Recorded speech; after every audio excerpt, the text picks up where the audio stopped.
बातमी पालकांना सावधान करणारी। पुणे जिल्ह्यात तब्बल 45 शाळा बोगस असल्याचं समोर आलंय। जिल्हा परिषदेनं पुणे शहर, पिंपरी चिंचवड आणि ग्रामीण भागातील या अनधिकृत शाळांची यादी जाहीर केली। यामध्ये पुणे महापालिकेतील 12, पिंपरी चिंचवडमधील 9 आणि ग्रामीण भागातील 24 शाळांचा समावेश आहे। धक्कादायक म्हणजे ग्रामीण भागातील 13 शाळांना शासन मान्यताच नाहीये, तर उर्वरित 11 शाळांनी मूळ जागेवरून अनधिकृतपणे स्थलांतर केले। त्यामुळे पाल्याचा प्रवेश घेण्यापूर्वी पालकांनी शाळांची शहानिशा करावी असं आवाहन करण्यात आलंय।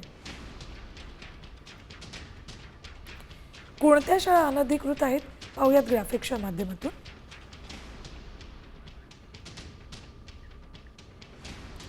Saint Xavier school Bhor,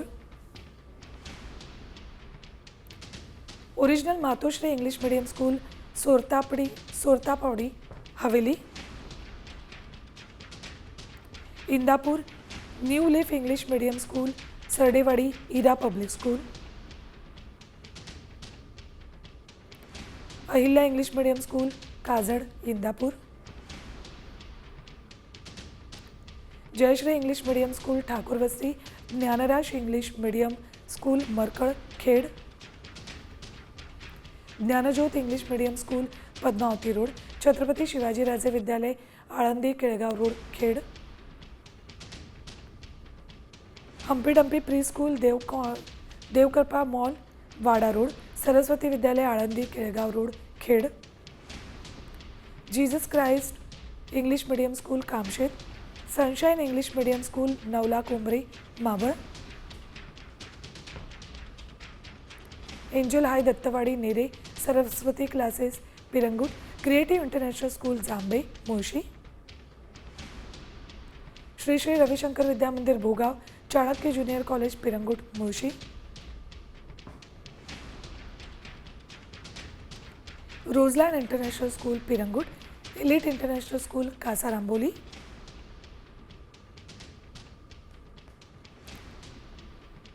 periwinkle English medium school Pirangut, Shri Vidyabhavan English medium school Pirangut Mulshi, saint सावरा स्कूल सरदवाडी शिरूर।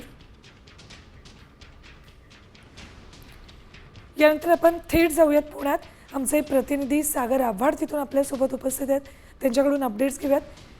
सागर, याआधी सुद्धा पुणे, पिंपरी चिंचवड या भागामध्ये असे प्रकार घडलेले आहेत, अनधिकृत शाळा उजेडात आलेल्या होत्या आणि आता पुन्हा एकदा 45 शाळा समोर आल्यात।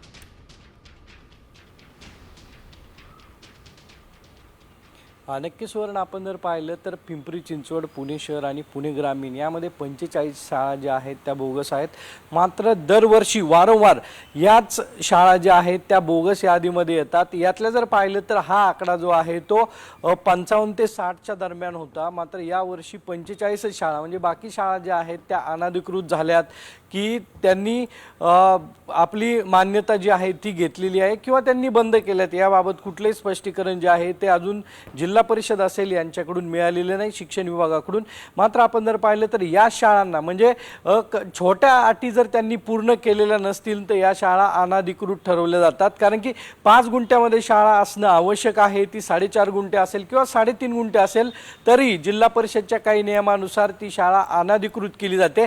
मात्र त्या ठिकाणी येणारे पालक असतील, त्याचबरोबर विद्यार्थी असतील, यांना शिक्षण मिळतं। मात्र काही नियम आणि अटीच्या आधारे या शाळा बोगस ठरवल्या जातात। तर काही शाळा ज्या आहेत त्या भरमसाठ फी जी आहे ते घेत असतात।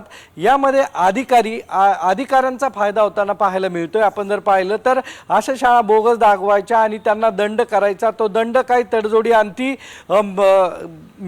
भरून घ्यायचा आणि पुन्हा शाळा सुरू करायची। आपण जर पाहिलं तर गेल्या वर्षी दिवाळीनंतर याच शाळांची बोगस यादी जी आहे ती जिल्हा परिषदेने जाहीर केलेली होती। मात्र त्यानंतरही पुन्हा या शाळा सुरू राहिल्या आणि त्यानंतर पुन्हा परत आता नवीन ॲडमिशन सुरू व्हायच्या आधी दर 6 महिन्याला जिल्हा परिषद आणि शिक्षण विभाग या शाळा ज्या आहेत त्या बोगस जाहीर करतात आणि कोट्यवधी रुपये जे आहेत ते संस्था चालक असतील यांच्याकडून घेतले जातात, त्या भरले जातात की अधिकाऱ्यांचा फायदा केला जातो हे पाहणं महत्त्वाचं ठरणार आहे। मात्र यामध्ये भरडला जातो तो पालक आणि विद्यार्थी, यामध्ये विद्यार्थ्यांचंही नुकसान होतं आणि दरवर्षी विद्यार्थी आणि पालक जे आहेत ते टेन्शनमध्ये असतात। चांगल्या शाळेमध्ये अगदी बरोबर आहे सागर, या सगळ्यामध्ये सर्वात मोठं नुकसान होतंय ते विद्यार्थ्यांचं.